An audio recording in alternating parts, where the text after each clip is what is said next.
The rain intensified, plastering Reyes' hair to his forehead as he frantically worked at the diagnostics console. Still nothing, Lieutenant. Comms are completely fried. It's like something's actively blocking the signal. Chen's face was grim, the reflected glow of the flickering monitors highlighting the fatigue etched around her eyes. Try rerouting through the emergency band. Anything. She didn't want to be cut off. The Priority 1 warning needed to reach TCDF Command. They needed to know what had happened here, what was happening here. Trying, Lieutenant, Reyes mumbled, his fingers fly across the keys. The rain hammered against the ruined hull of the atmospheric processor, each drop a tiny drumbeat against their dwindling hope. Thorne stood silently in the corner, seemingly oblivious to the frantic activity. His posture was different, less rigid, more relaxed, almost serene. The light caught the subtle sheen of his skin, reflecting a faint, unnatural green. Anything, Reyes? Chen pressed. Negative, Lieutenant. It's like the entire planet is suffocating the signal. Reyes' voice cracked with exhaustion. Focus. Reyes. Chen snapped, then regretted her tone. He was doing the best he could. They all were. Silver was meticulously cleaning his pulse rifle, his movements precise and economical. He hadn't spoken much since they'd arrived, but Chen knew he was observing, analyzing.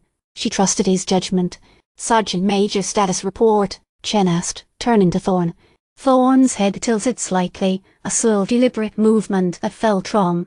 The rain is cleansing, Lieutenant. It brings peace. His voice was devoid of inflection, almost a monotone. It wasn't the voice of Aris Thorne. Chen felt a chill crawl down her spine. Sergeant Major, that's not funny. Report, now. Thorne's gaze drifted towards the rain-streaked window. There is no need for urgency, Lieutenant. All is as it should be. What are you talking about?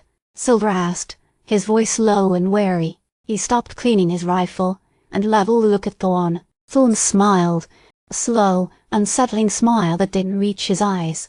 Join us. Become one. The words hung in the air, cold and alien. Reyes gasped, stumbling back from the console. What did he just say? Before Chen could respond, a wave of dizziness washed over her. The rain seemed to intensify, the drumming against the processor becoming a deafening roar. Her vision blurred, and she felt a strange pressure building in her mind. Suddenly, a guttural screech ripped through the air. Shadows flickered at the edges of the room, coalescing into vaguely humanoid forms. Jade-skinned, with elongated limbs and glowing eyes. The xenos. Contact! Xenos! Silver shouted, raising his pulse rifle. A burst of energy pulsed from Silver's weapon, striking one of the xenos. The creature staggered but didn't fall. Its skin seemed to absorb the energy. They're resistant! Silver yelled, unleashing another volley. The xenos attacked with surprising speed and coordination. One lunge at Silver, its elongated arm striking him across the chest. He cried out, and fell, his rifle clattering to the floor. Silver! Chen screamed, diving for her own weapon. Reyes was paralyzed with fear, frozen at his console. Chen fired a burst from her pulse rifle, hitting one of the xenos in the torso. It staggered but recovered quickly, its glowing eyes fixed on her. Another xeno moved to flank her, its arm outstretched. Lieutenant! Reyes finally snapped out of his stupor and grabbed a discarded grenade, fumbling with the pin. Suddenly, Thorne stepped forward, blocking Chen's path.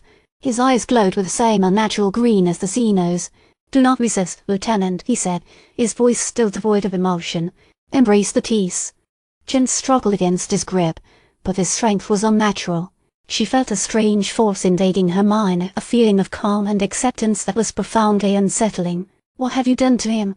Chen gasped, fighting against the encroaching influence. He understands, Thorne said, his voice echoing with an alien resonance. He is becoming. Reyes, desperate, launched the grenade.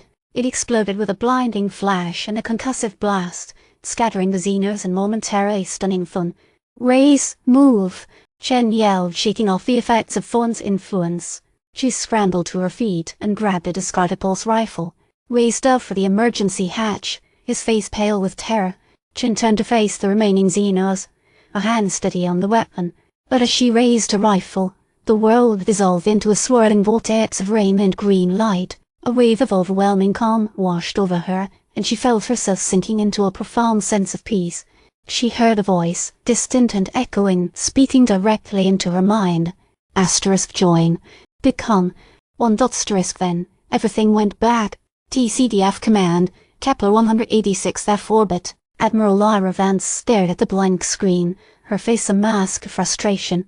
Still no response from Bravo 3. It's been over 12 hours. They're operating in a highly unstable environment, Admiral Lieutenant Kale said.